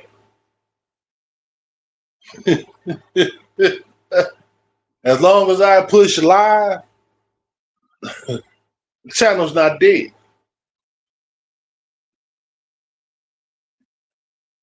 My channel's not dead. Just because I don't speak on what you want me to speak on,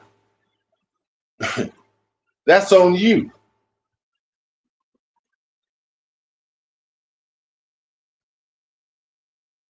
That's on you.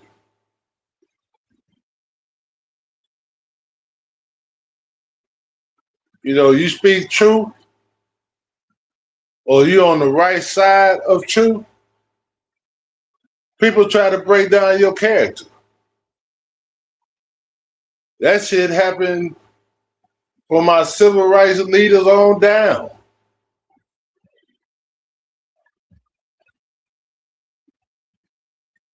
People try to break your character, try to defame your character.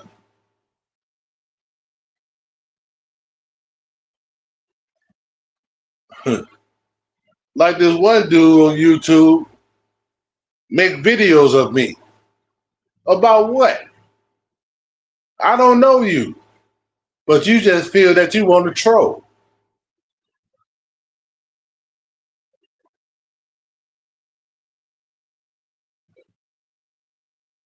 You feel you want to troll.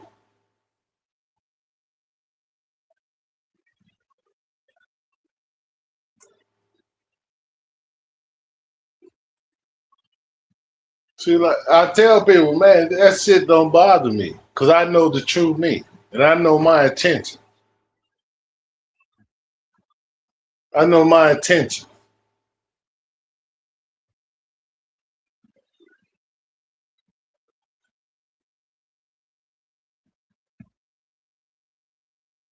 Well, just because your intention is to be on bullshit and all that shit, that don't mean that's mine.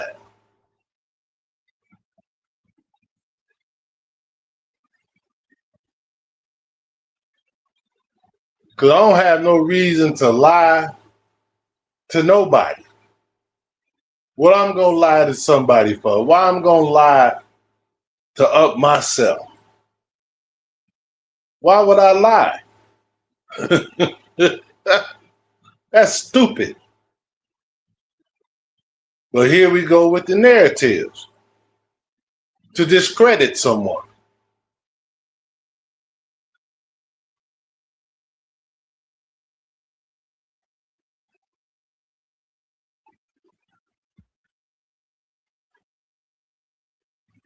Like I say, I take it with a grain of salt. I know the tactics.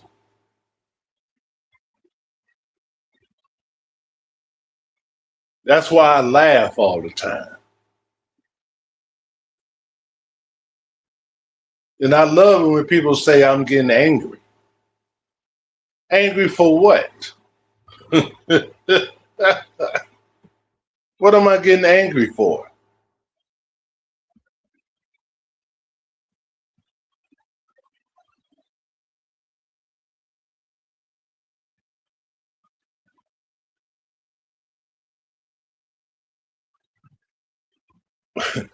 That's just people trying to deflect on what I talk about, what I bring.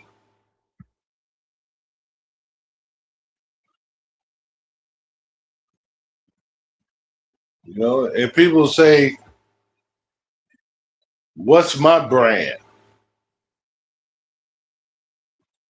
My brand is my name.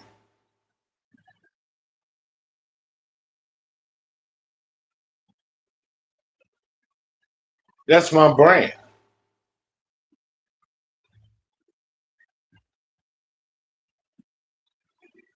That should be everybody's brand, their name.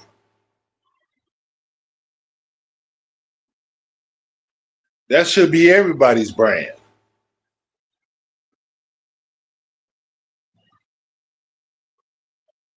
I don't have to follow under nobody else's brand.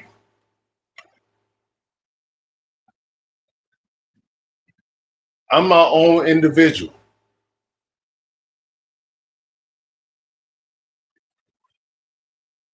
When I see God, when I meet God, when I leave this earth, He's not going to go by who I was under or who I followed or whatever. He's going to go by what I did in real life.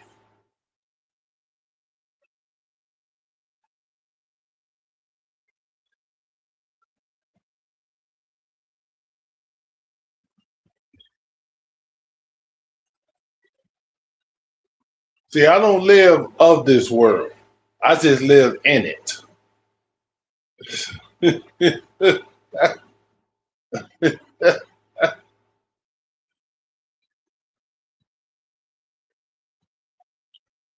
You know what I'm saying? I live in it. Because by the way I'm living in real life, I would get my just reward when I leave here.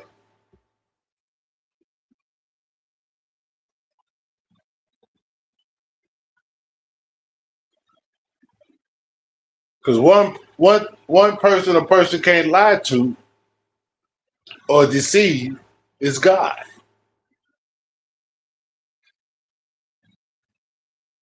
God knows everything. He know what you do. He know your thoughts. He know your heart. He knows everything. Because you can lie to a person, but you can't lie to God.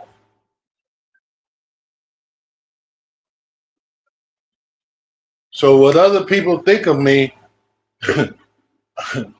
I don't care. That's your feeling. That's how you feel. 10 out of 10, that's not how God feels. And that's the only man I'm trying to impress.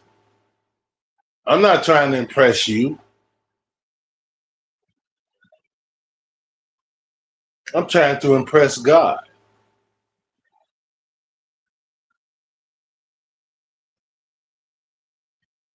So the question is, who are you trying to impress?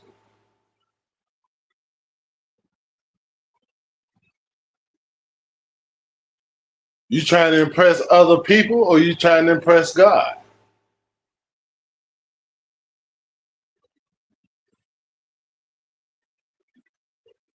That's a question for anybody. Who are you trying to impress?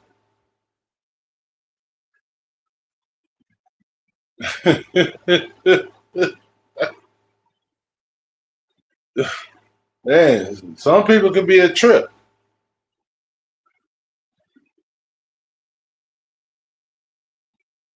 you know. Yesterday I had a good day. After church, I took my family to dinner. Went and had dinner, you know, dropped them off at home, came home, chilled,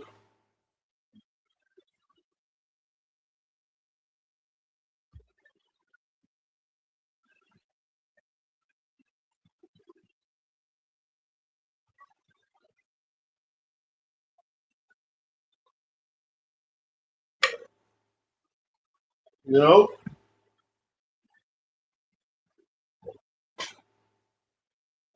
and that's how it is with me. I ain't trying to impress nobody. Not man.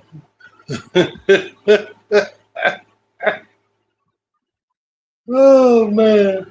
I'll tell you, boy, some people got me twisted. Because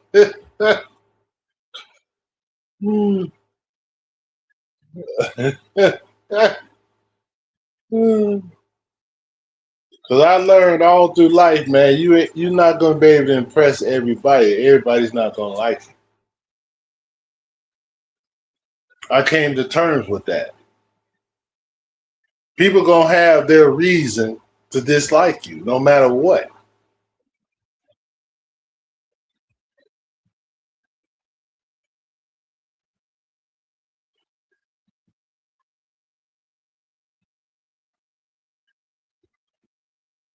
You know,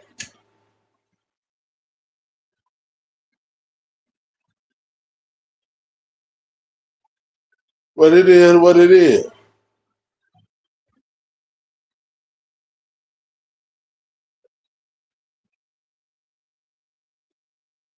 Oh, it is what it is. But I love it though.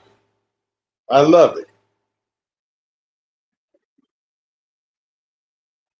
Because when you get hate, to me, that's when you know you're doing the right thing.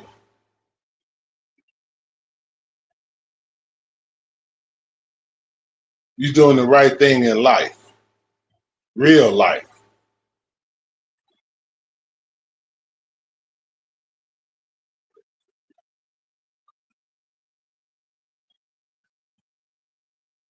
See, in real life, I'm part of a group who try to preach nonviolence to these YNs in my neighborhood. I give back. I don't keep the knowledge I have or the lessons I learned in life to myself. I don't say, oh, I made it, and the ones who haven't made it, I down them or I just ignore it.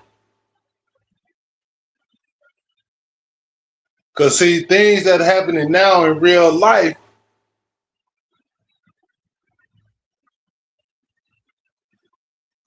it can affect me by through my daughter. Or if you have kids, things that happen in real life can affect your kids.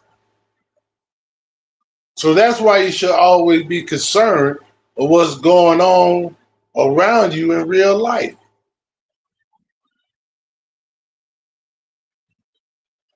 See, I just had a talk with my daughter yesterday, and I was explaining to her about friends because she's ready to go into high school and try to get another circle of friends because she's been in that school from kindergarten to eighth. And me and her mom used to teach her about friends, who you consider as a friend.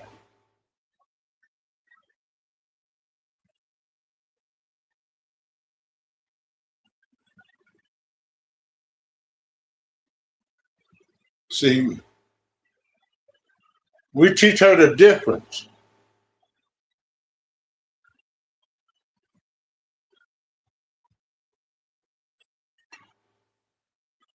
And see, my daughter's is like her father when I was young.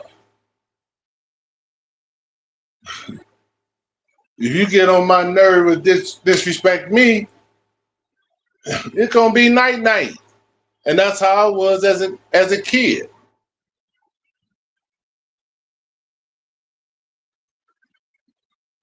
And my daughter was coming up not fighting girls or whooping boys' asses. but we had to teach her it's not about that. You know, you have to carry yourself differently. You got to choose your circle of friends.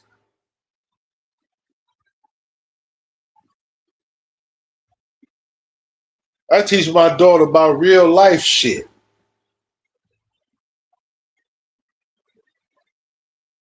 I don't give her no false narrative or whatever about life.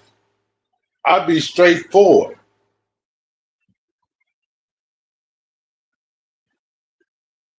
And that's how we should be with all our kids.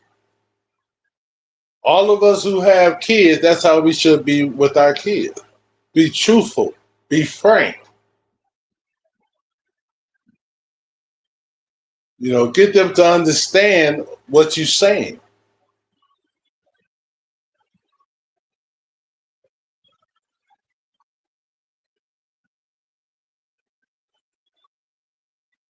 You know, you can't always be about buffoonery all the time. Because what you teaching your kids?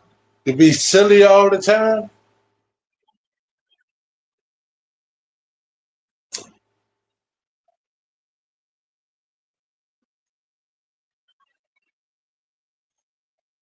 You teach your kids real life shit. Because once they get older, they will have that knowledge.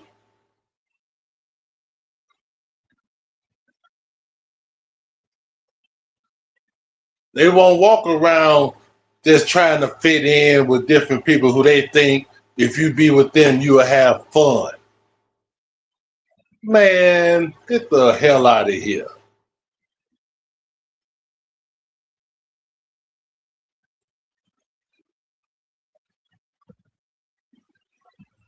That ain't how you live through life. You play games to have fun. Life is no game. Life is serious. Because any wrong mistake that you make could be the end of your life.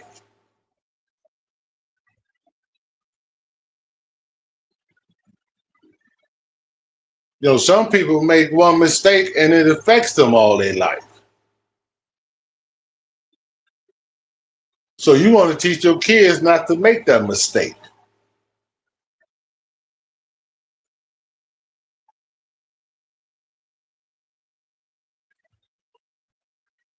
See, some of us are so busy and try to be friends with our kids where we don't be adults. We don't be parents. We want to be friends. When kids do crazy stuff, we like to laugh at it like it's a joke. Life is no joke. If you think life a joke, you're going to be joking all your life.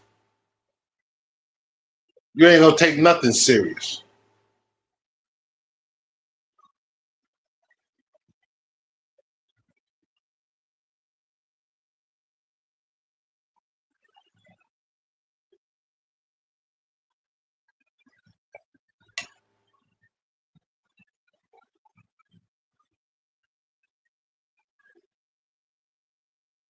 So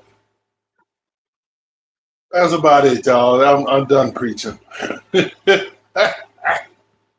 They call me Martin Luther Nate. Oh, shit. But that's all right. I'd rather be that than be someone who don't take life serious. Think about other people. Just don't think about myself. I care for the welfare of other people.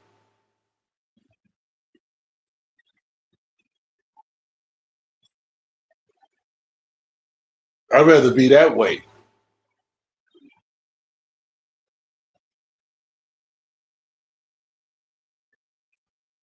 You know? But yeah, man. Yeah, when I came home,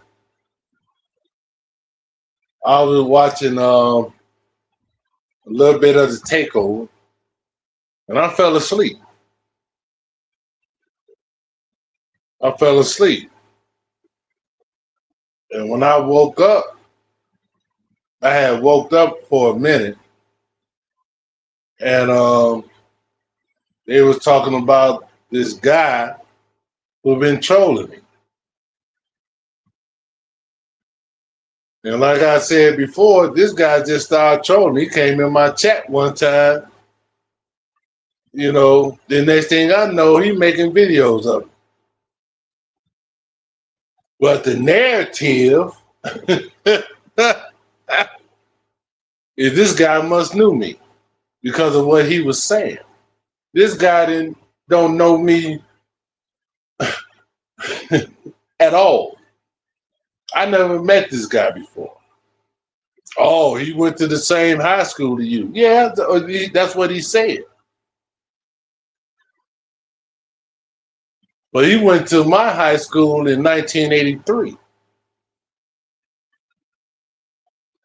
Because he said he went to 4 high schools. So he went to Calumet in the 82, 83 year. I was gone. So how is he going to know me? I'm not at Calumet no more. I'm not in high school no more.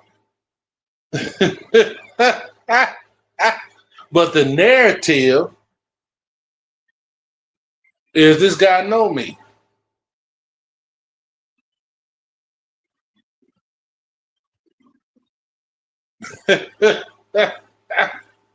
See, I laugh at that shit.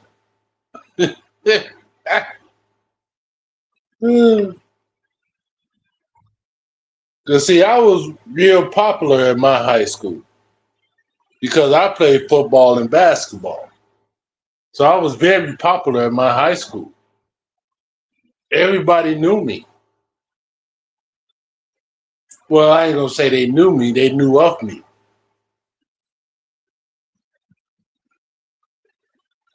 So if you go to anybody that was in my high school when I went there, they'll tell you they know me because I played football and basketball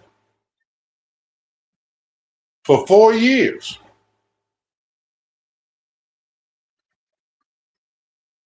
I played baseball my freshman year.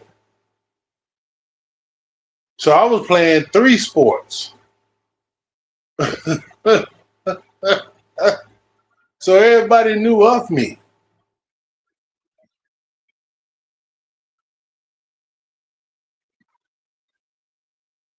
Well, people gonna push their narrative.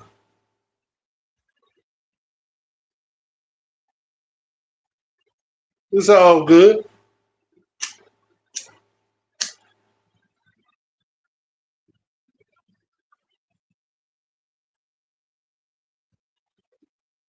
It's all good.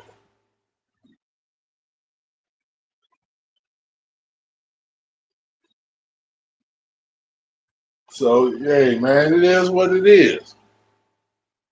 As long as you know the truth, you don't let these bullshit narratives bother you.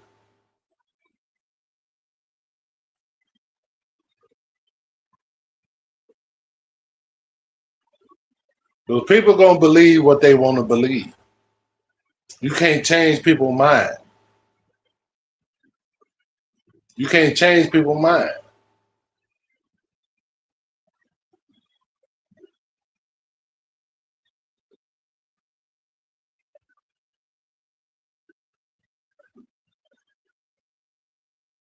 That's just how I feel about it.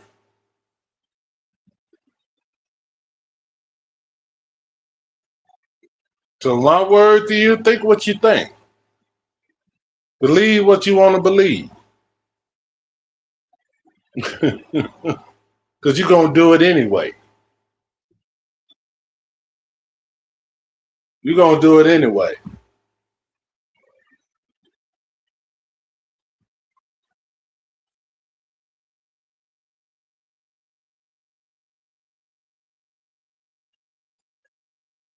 And that's real talk.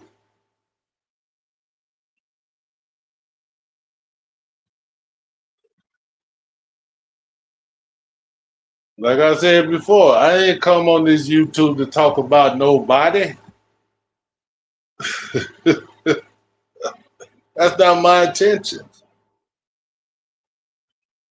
That's not my intention.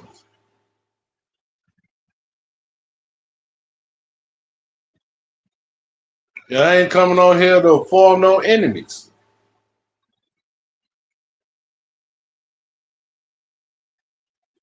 But enemies gonna come when you speak the truth. You're gonna have people who don't like you for some reason.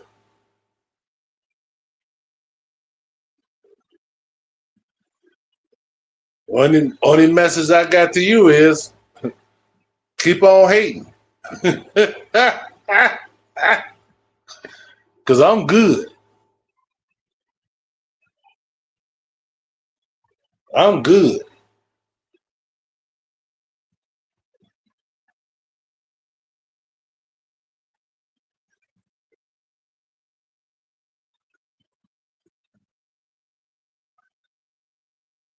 So shout out to my Lord and Savior.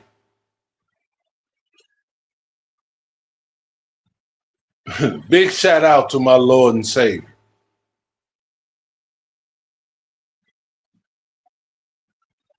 Because he taught me how to be humble.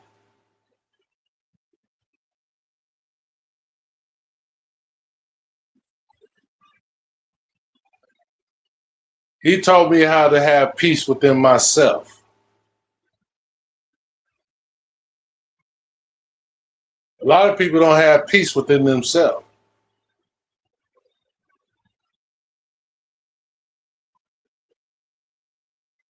Well, they might put out that, they have peace with themselves, they happy with themselves. But actuality, they not. They're not. And you can't tell me nothing different.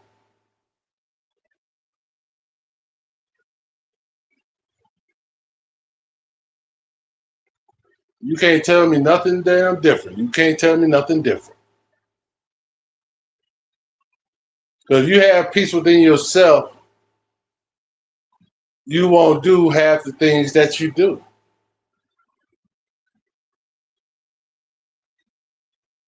Because I don't have to talk about nobody to bring them down and make myself feel good or make people like me. I don't have to do that. You can roast me all you want, but it don't affect me. I laugh at you. Just like when I was on Grandma Calling yesterday. TJ got up there and roasted on me. I laughed. I threw back punches. I laughed. It's fun to me. It don't bother me.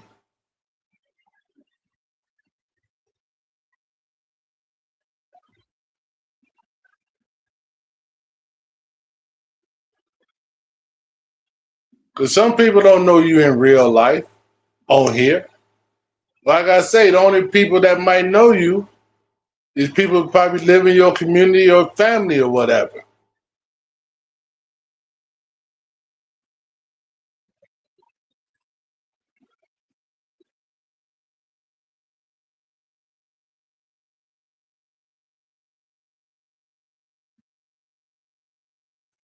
And that's just the way it is. So how can you know somebody in real life?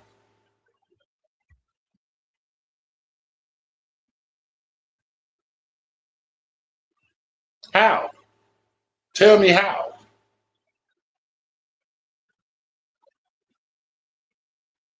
Tell me how.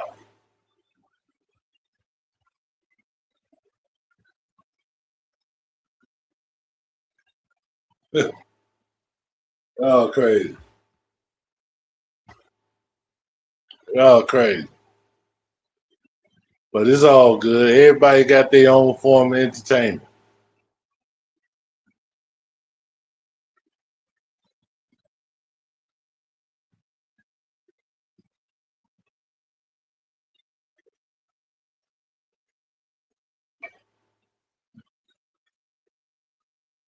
Everybody have your own form.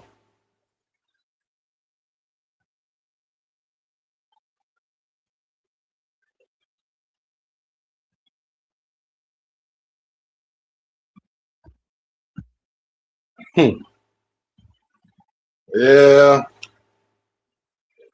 it's a trip.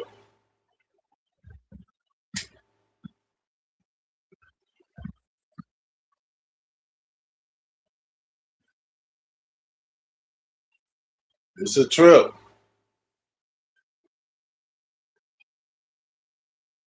Well, I hope this air quality thing go down.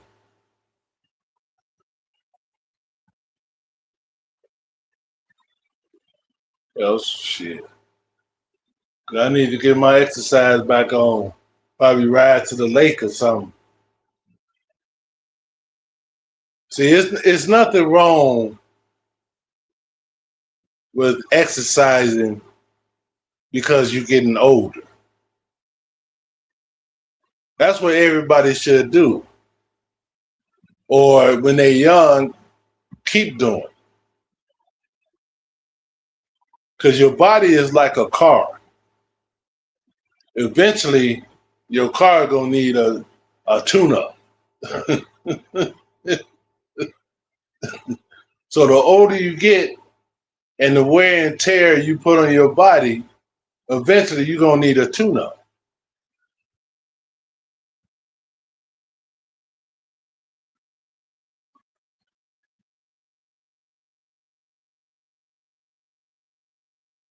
You know, through my life, I had 3 knee surgery.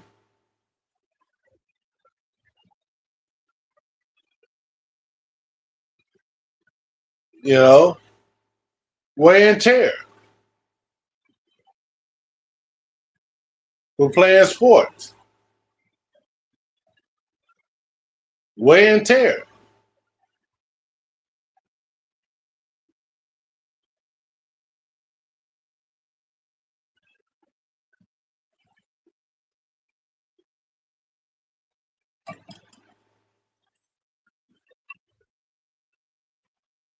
You know, just like a car, I had to go get fixed.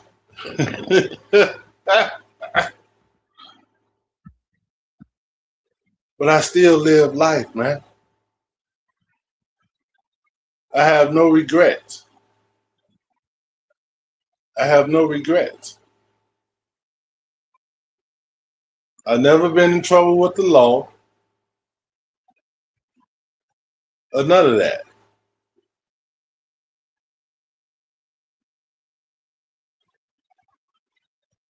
So I've been blessed.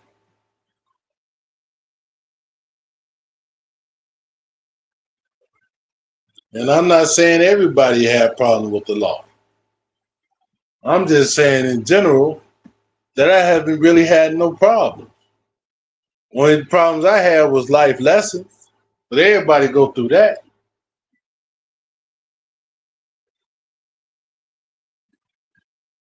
And now I'm 62. I can talk about that. I can talk about it. That's why I tell people, get to where I'm at. Let's hear how you talk then.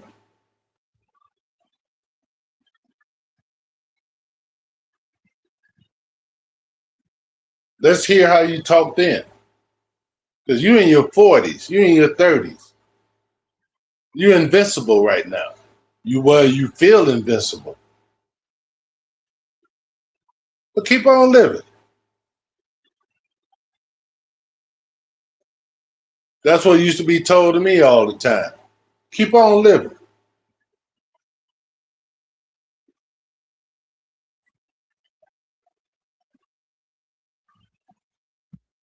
Then we'll see what you're talking about the next time when you get up here, when you get to where I'm at. We see what you're talking about then.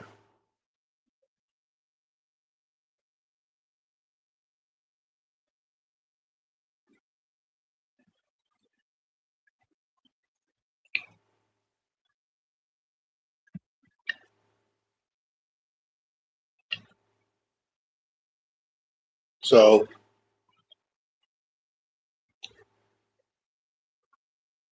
that's how I feel about that, man. That's how I feel about that. So again, people, like I say, I'm gonna keep up on this Nolan Wells case, man. See how this shit go. Like I say, we waiting on the autopsy of the coroner in Mississippi and Ben Crumps. And I believe Ben Crump is playing chess, not checkers, because he playing the smart of not bringing out the results of the independent autopsy until the state of Mississippi bring up theirs, because they know if he bring his out first, they have a chance to debunk it, to change the narrative again. But he playing smart, like show yours, I show mine. Just like I told TJ, you cam up first, then I cam up.